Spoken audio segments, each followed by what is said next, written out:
Bom, agora então esse teorema, a gente vai falar sobre as regras de derivação. Bom, a demonstração do teorema anterior, pessoal, vocês podem acompanhar se tiverem curiosidades, né, as demonstrações podem ser encontradas nas seções que eu citei lá, que coleta cada uma daqueles itens do teorema anterior. Ok? Nesta parte, o que a gente vai ter aqui, então, é falar sobre a derivada da soma, da subtração, do produto, do quociente, né? Entender o que acontece com essas funções com essas regras, tá bom? Então, vamos lá. Bom, então, para a gente descobrir como que fica essas derivadas, o que vai acontecer? Então, suponho que eu tenho f e g, duas funções deriváveis num ponto P, e aí eu quero saber a derivada da soma ou da subtração, que é a mesma ideia aqui no ponto P. Então, a derivada da soma ou da subtração é a soma ou a subtração das derivadas. Tá? Então, a derivada da f mais g é a derivada da f mais a derivada da g. A derivada da f menos g é a derivada da f menos a derivada da g. Derivada do produto. Aí aqui entra a regra do produto, pessoal. A primeira vez que vocês vão se deparar com essa regra do produto, mas ela vai aparecer mais vezes lá em cálculo 2 e tudo mais, tá? Então, derivar esse produto, eu tenho que derivar um de cada vez. Então, primeiro eu derivo f e preservo g. Depois eu somo f vezes a derivada de g. Então, como que fica? F vezes g derivada. É a derivada da f vezes g. Então, derivo uma, preservo a outra, mais preservo a primeira e derivo a segunda. Tá? Então, derivo a primeira, preservo a segunda, mais preservo a primeira e derivo a segunda. Essa que é a regra do produto. Então, a derivada de f vezes g é a derivada da f vezes g, mais f vezes a derivada da g. E a derivada do quociente? Então aí entra a regra do quociente. Derivada do quociente vai ficar a derivada da de cima vezes a de baixo menos a de cima vezes a derivada da de baixo sobre a de baixo ao quadrado. Tá? Essa que é a regra da derivada do quociente. Tá? E por que isso vale? Vamos então fazer as demonstrações. A demonstração do item A, eu vou fazer o caso da soma, da subtração é a mesma ideia. Tá? Então eu quero encontrar a derivada do f mais g no ponto P. Então isso por definição é o limite de f mais g de x menos f mais g de p sobre x menos p quando x tende a p. Tá? Mas quem é f mais g do ponto x? É f de x mais f mais g de x. E quem é f mais g no ponto P? É f de p mais g de p. Só que aí aqui eu distribuí o menos, né? Que é menos, menos. Ok? Muito bem. Agora eu posso reescrever, olha só. F de x menos f de p sobre x menos p. E aqui vai ficar g de x menos g de p sobre x menos p. Então eu separei dessa maneira, tá?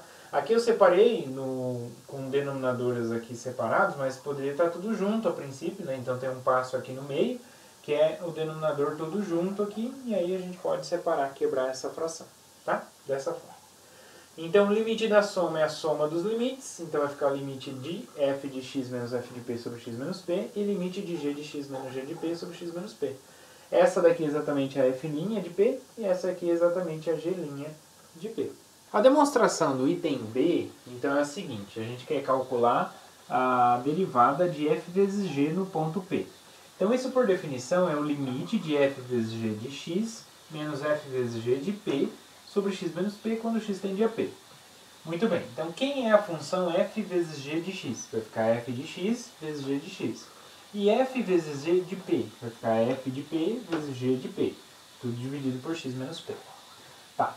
Então aqui, pessoal, qual que vai ser o truque aqui? O truque vai ser somar f de x vezes g de p. Então eu posso escolher, eu poderia ser f de p vezes g de x. Mas eu resolvi escrever f de x vezes g de p. Tá? Então um é x e no outro é p. Então se eu somei esse termo, eu tenho que subtrair esse termo. Porque para manter a igualdade. Então, somei esse termo, subtraio esse termo. Então, menos f de x vezes g de p. Tudo sobre x menos p. Então, agora, o que eu vou fazer? Eu vou tirar em evidência f de x e g de p. Então, f de x eu tenho aqui g e tenho aqui g de p. Então, vai ficar f de x em evidência, vai ficar g de x menos g de p. Eu usei esse termo e esse termo. Então, eu tive esse aqui. E nesses dois eu vou tirar g de p em evidência. Então, g de p em evidência vai ficar f de x menos f de p. Tá bom? É tudo aqui sobre x menos p. Então, eu posso reescrever isso como sendo f de x vezes g de x menos g de p sobre x menos p, mais g de p vezes f de x menos f de p sobre x menos p. Certo? E quando eu aplico o limite, limite da soma é a soma dos limites, limite do produto é o produto dos limites, então vai ficar limite de f de x quando x tende a p, vai ficar f de p, porque f é contínuo, já que ela é derivável, então ela é contínua, então aqui vai ficar f de p, aqui vai ficar o limite de g de x menos g de p quando x tende a g de x menos g de p sobre x menos p quando x tende a p, é exatamente o g' de p. Aqui eu vou ficar com g de p, como não depende de x vai ser constante, então vai ser ele mesmo, g de p. E aqui vai ficar o limite de f de x menos f de p sobre x menos p quando x tende a p. É exatamente o f' de p. Então vai ficar g de p, f' de p. Então, ou seja, reordenando aqui só para ficar na mesma ordem que a gente escreveu aqui, vai ficar f' de p vezes g de p mais f de p vezes g' de p. Então, deriva a primeira, conserva a segunda, mais conserva a primeira e deriva a segunda. A demonstração do item C é a seguinte. Bom, então a gente quer derivar o quociente de f por g. Então, vamos lá. Derivada de f sobre g no ponto P, por definição, é o limite de f sobre g no ponto x menos f sobre g no ponto P sobre x menos p quando x tende a p. Mas quem que é f sobre g no ponto x? Vai ficar f de x sobre g de x. E quem é f sobre g no ponto P? É f de p sobre g de p. Isso tudo dividido por x menos p. Então, como que vai ficar? Bom, vamos escrever no mesmo denominador aqui. Então, eu vou multiplicar g de x por g de p.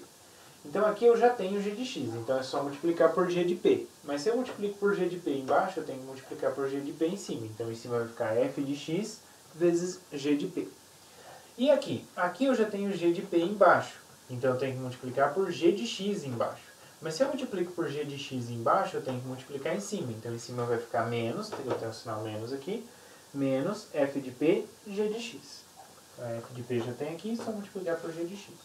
Então, isso tudo dividido por g de x vezes g de p. Só que aí eu tenho aqui uma divisão de frações. Então, conservo a primeira e multiplico pelo inverso da segunda. Então, esse x menos p vai aparecer multiplicando aqui no denominador. Tá? Beleza. Bom, então eu vou reescrever essa expressão. Então, eu vou tirar o g de x vezes g de p para fora aqui dessa fração. Então, eu vou tirar como 1 sobre g de x vezes g de p. E o que sobra lá dentro? F de x vezes g de p menos f de p vezes g de x. Agora, eu vou usar um truquezinho aqui. Né? Olha só, que eu tenho mistos aqui. Né? Então, eu vou usar f de p vezes g de p. Subtrair f de p vezes g de p. Então, eu tenho que somar f de p vezes g de p. Tá? Então, se eu subtrair f de p, g de p, eu tenho que somar f de p, g de p, né, para poder continuar a igualdade, né? Porque eu subtraí uma constante e somei uma constante, então isso zera. Então, essa parte eu não fiz nada, tá? Essa que é a ideia. Muito bem. Agora, eu vou tirar g de p aqui dentro em evidência. Vai ficar f de x menos f de p sobre x menos p. E depois eu vou tirar f de p em evidência. F de p em evidência, né, menos f de p, então vai ficar g de x menos g de p, sobre x menos p. Tá? Então eu fiquei com este limite todo aqui. Quando eu faço, ó, limite do produto é o produto dos limites. E limite da soma, né, ou diferença, é a diferença dos limites. Então olha só, se eu faço o limite de 1 sobre g de x vezes g de p. O g de p é constante. Quando o x vai para P, o g de x vai para g de P. Então vai ficar g de P vezes g de P. Então vai ficar g de P ao quadrado aqui embaixo. Aqui. Agora aqui, limite, esse g de P é uma constante. Então limite de g de P é g de P. Então esse aqui não vai mudar nada. Agora limite de f de x menos f de P sobre x menos P, quando x tende a P, isso aqui é exatamente f' de P. Tá? Então vai ficar f' de P, g de P. Agora aqui, ó, menos f de P é uma constante, não depende de x. Então quando eu aplico o limite aqui, vai continuar f de P. E aqui, o limite de g de x menos g de P sobre x menos P quando x tende a P. Isso é exatamente g' de P. Então vai ficar f de P vezes g' de P. Então obtemos exatamente a nossa expressão, que é como a gente queria.